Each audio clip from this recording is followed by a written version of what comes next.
right, well, this is episode 4 of Wrestling Fanatics, and this episode will be me predicting all 12 matches for this weekend's SummerSlam event that's coming up. So we're just going to jump right into it.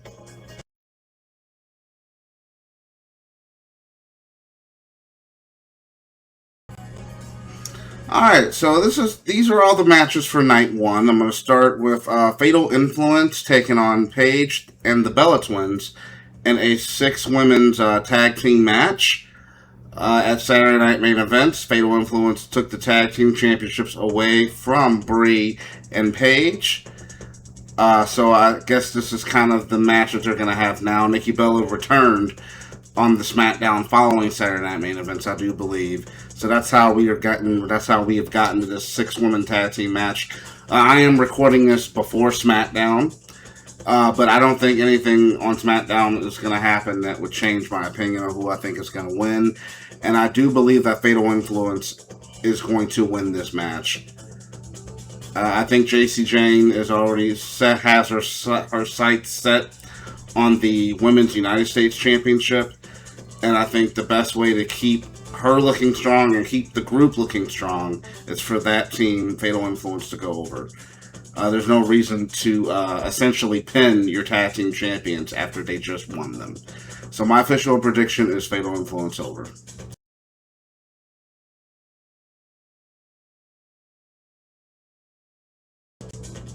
Alright, we got another 6-man or a 6-person tag team match this time as men. I did notice that both 6-man and 6-woman tag matches are on the same show.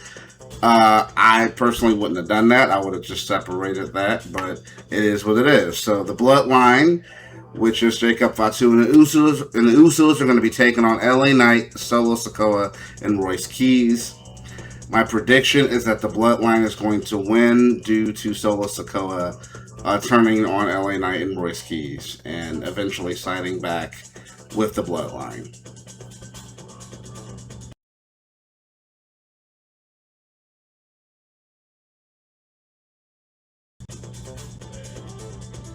Nick Aldis versus Gunther. This I'm really looking forward to. I do think that, and I'm not going to take too long with this, I think with Gunther being the full-time wrestler and Nick Aldis being an on-screen general manager, I think it would make sense for Gunther to win here. I think it's going to be interesting to see Nick Aldis wrestle because I know the majority of the audience, is not familiar with his work in NWA and all of the work that he's done before WWE, and neither am I. So I think if Nick Aldis has a good showing and can prove that he can still go in the ring, I don't think he needs to beat Gunther. I think if he has a good showing, I think that would be a win in itself. But overall, I do think Gunther is going to beat Nick Aldis.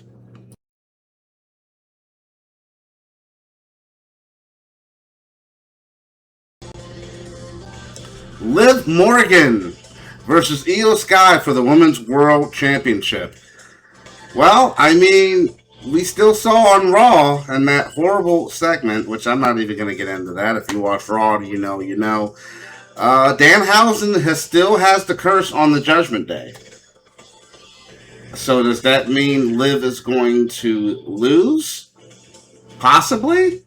If I have to give a prediction, I am going to say that Liv Morgan does retain through nefarious means, because if you remember, Liv Morgan did lose to Io Sky in a tournament in the Queen of the Ring finals, which it was dumb for Liv, the champion, to be in the tournament in the first place.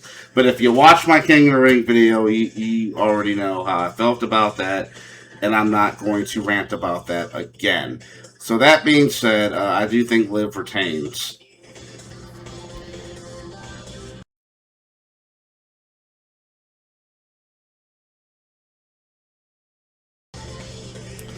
Alright, Brock Lesnar versus Obafemi inside Hell in a Cell. I'm wondering where they're going to place this match at on the card.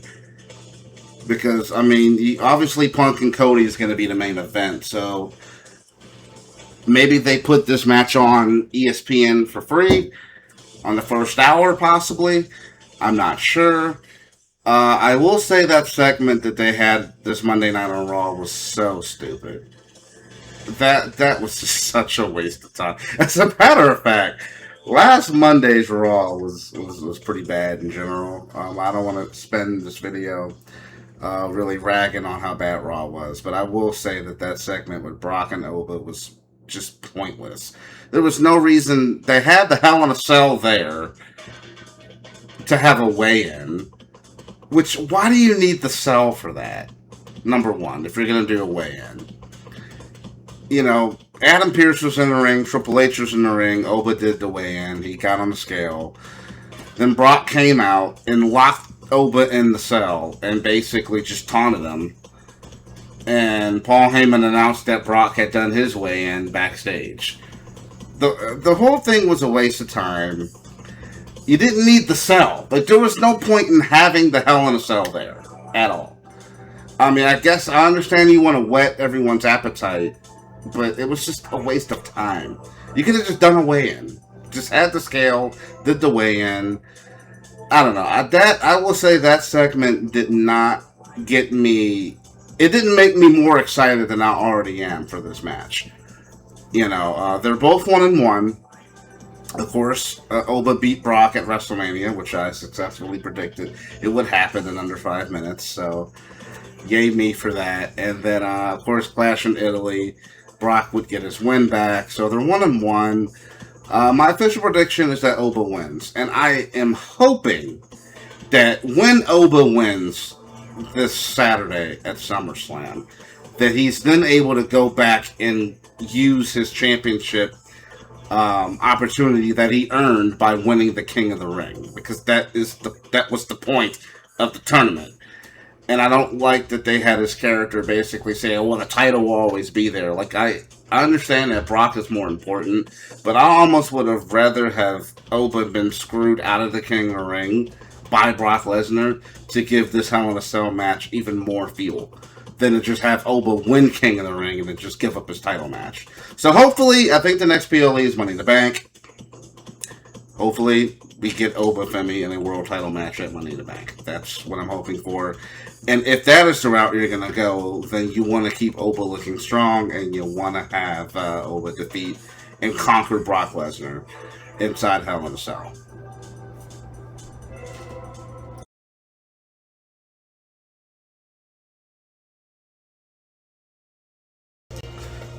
Okay, so the main event, we have Cody Rhodes challenging CM Punk for the WWE Championship. So before I give my prediction, I kind of want to give the complicated pathway that we got to get to this match. It's complicated and very unnecessary, in my opinion. So the night after this year's WrestleMania, Punk has a promo battle with Cody Rhodes in the ring, in which Punk basically hints at challenging for the WWE Championship by saying, and I quote, "You never know when a championship opportunity is going to fall out of the sky." So we fast forward to King of the Ring, which I reviewed. As you guys know, Sami Zayn won the WWE Championship from Cody Rhodes in a triple threat with him and Gunther. 9 days later, Sami Zayn is set to defend that title against Cody Rhodes on Raw, but Gunther, of course, attacks Cody Rhodes backstage, rendering him unable to compete. So because Raw took place in Chicago that night, of course CM Punk was the surprise. The worst kept surprise, anyway. So Punk returns, takes the belt off of Sami, which leaves Gunther and Cody seemingly spinning in the win for SummerSlam. Now, I forgot to mention earlier with Gunther and Nick Aldis, there was a tag team match at Saturday Night Main Events where it was CM Punk and Cody Rhodes versus Gunther and Sami. And the stipulation would be if Gunther and Sami won, they would be added to the WWE Championship match at SummerSlam. But Nick Aldis actually cost Gunther the match and interfered. So that's another reason why we got Gunther and Nick Aldis going at it. And then, of course, we got Sami Zayn in a match, thankfully, at SummerSlam against Finn Balor. But I'll get to that later on.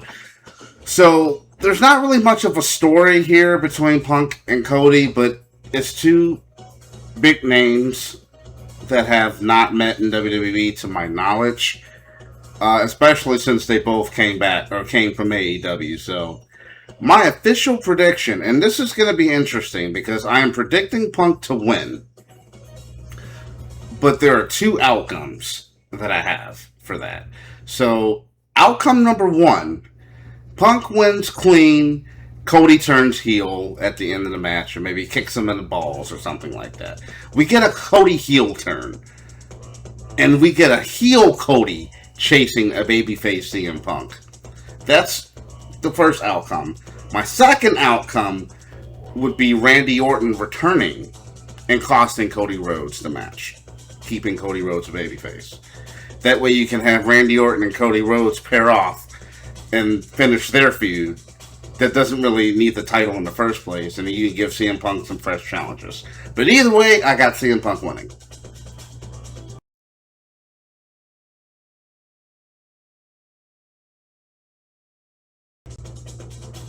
Alright, we're in night 2 now. We got Dominic Mysterio versus Danhausen for 100,000 human monies on a pole.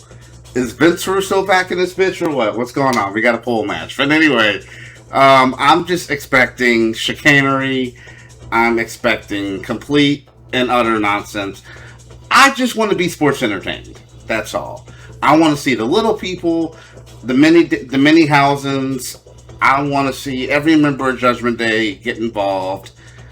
I just want chicanery and fun. I want sports entertained. That's all I'm looking for in this match. I'm not looking to take this match serious, but I have to give a prediction, so I'm going to pick Danhausen.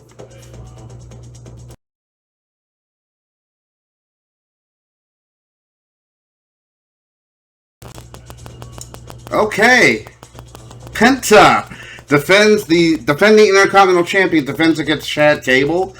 I don't know if this was long-term storytelling, but this has actually been a story for the past 2 years. If you go back to the build to WrestleMania 40 in 2024, Chad Gable was attempting to dethrone Gunther for the Intercontinental Championship. He was unsuccessful, and Sami Zayn would slide into that spot. And they would do like the whole Rocky, training sequence with Chad Gable training Sami Zayn for WrestleMania, in which Sami Zayn would defeat Gunther for the Intercontinental Championship, and then Chad Gable would turn heel, and he would just try to take the belt off of Sami Zayn. He was unsuccessful. Then he started down the path of mocking luchador wrestling. He wore a mask. He was El Grande Americano for a year. Lost his match in Mexico. And the story has now come full circle to where now he is back where he started 2 years ago. He's challenging for the Intercontinental Championship. And he's challenging Penta. So, this is in Minneapolis, Minnesota. That's Chad's hometown. I think that they've been really telling this redemption arc story with Chad Gable of him being apologetic to all the luchadors and him finding himself again. So I think the proper way to pay that story off would be for Chad Gable to win the Intercontinental Championship. Love Penta. Penta has been a great Intercontinental Champion, but I think we can maybe pair Penta back up with Rey Fenix on SmackDown and bring back the Lucha Bros. I don't know. Rey Fenix needs something to do. So I think Chad Gable wins the Intercontinental Championship.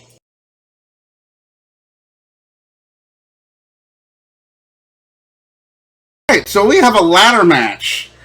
To crown an interim women's champion. Why they're doing this, I have no idea. I mean, I get that Rhea is injured. Why not just take the belt off of Rhea and just crown a champion? So in this match, we have Charlotte, Tiffany Stratton, Jade Cargill, and Chelsea Green. Now, there is a fifth member that has not been named yet, and I'm recording this before SmackDown. So I don't know if that is going to get revealed on SmackDown or if it's going to get revealed on Sunday.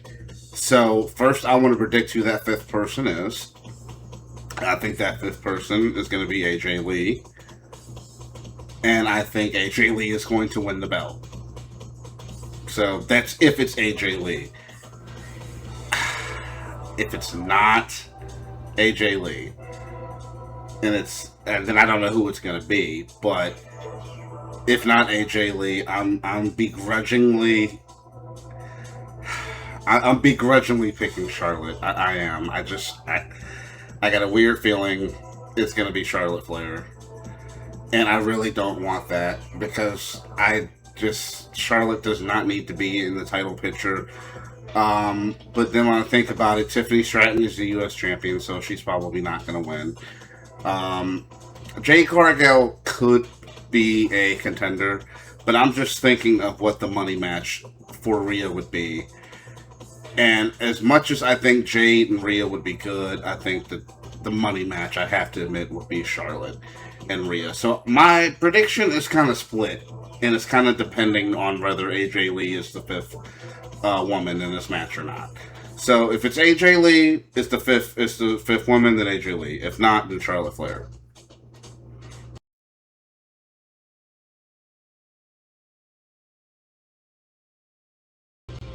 All right, we got Trick Williams versus Baron Corbin for the U.S. title, and once again, justice for Carmelo Hayes. What the hell, man? I talked about it at WrestleMania. He got booted off of Mania for no reason. And now, they finally had the match on SmackDown, and then bum-ass Baron Corbin made his return. I don't think anybody was asking for that. I certainly was not asking for that.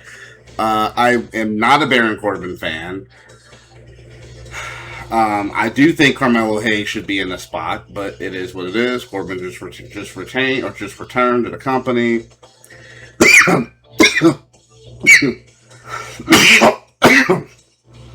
And he's going after, Trick Williams' U.S. title. I think Trick Williams needs to have a long reign. I think he will have a long reign as U.S. champion. So I'm predicting Trick Williams to win that match.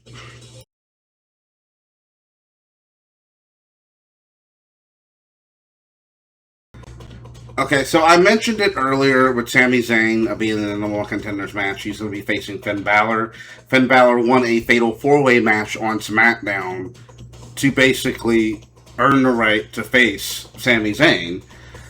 And this match is going to determine the number one contender for the WWE Championship.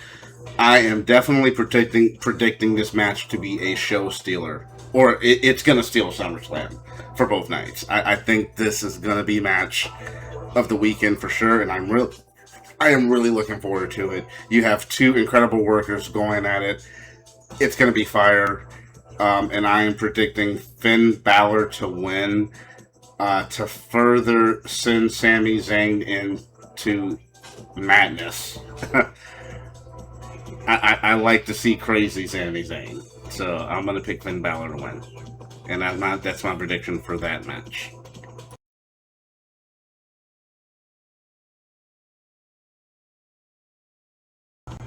Okay, main event for night 2. Roman Reigns versus Seth Rollins.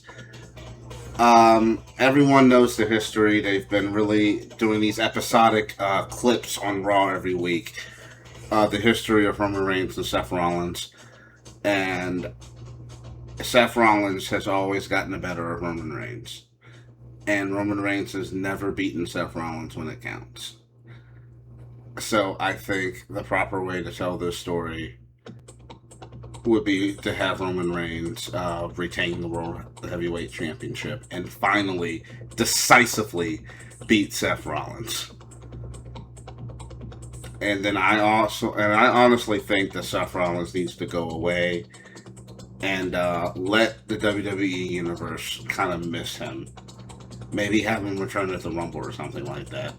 Because I'm a little burnt out. And I'm just speaking for me personally. I'm a little burnt out with Seth Rollins. And I think he could go away and get a fresh coat of paint, so to speak. So I do expect this match to be more story-driven, for sure. In a dream world, it would be great to see Moxley or Dean Ambrose come make an appearance. But that's probably not going to happen.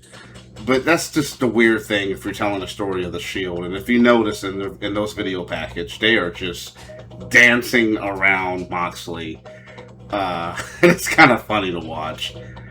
But you just can't tell the story without him. So it would be great to see an appearance from Moxley or Dean Ambrose. But I don't think it's going to happen. So And you know what? I'm going to make it even bolder prediction, and I'm going to say that Roman Reigns does it clean. No bloodline interference, nothing like that. A spear right in the middle, 1, 2, 3. Roman Reigns retains the World Heavyweight Championship. Plus, I think they're going to have Roman Reigns hold the belt until WrestleMania next year. But that's just my prediction there, so here are my predictions real quick. One more time. Fatal Influence is going over Paige about the Bella Twins. I feel like the Bloodline is going to go over LA Knight, Solo Sikoa, and Royce Keys due to Solo turning on his team and realigning with the Bloodline. I think Gunther is going to beat Nick Aldis.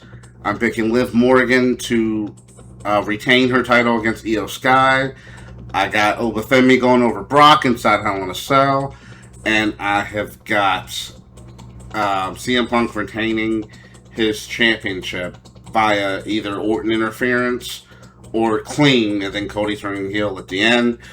Then for night 2, I got Danhausen over Dominic Mysterio. I got Chad Gable winning the Intercontinental Championship. This latter match, I'm going to have AJ be the surprise. If she is, AJ is going to win. If not, then begrudgingly, I'm picking Charlotte. Then Sami Zayn versus Finn Balor. I'm picking Finn Balor because I want to see Sami Zayn descend into madness. And then the main event for night 2, I'm picking Roman Reigns to retain the World Heavyweight Championship. So those are my official predictions for SummerSlam. When SummerSlam is over, I will be reviewing SummerSlam, and I've decided that I'm going to do it in tier list form, just how I did my other SummerSlam video. I'll just change the name of the tiers. It'll probably be 5-star, 4-star, 3-star, 2-star, and 1-star, just to make it easy. So I will have that video for you probably sometime next week. This has been episode 4. I'm Warren Freeman. I'm signing out. You have a blessed day.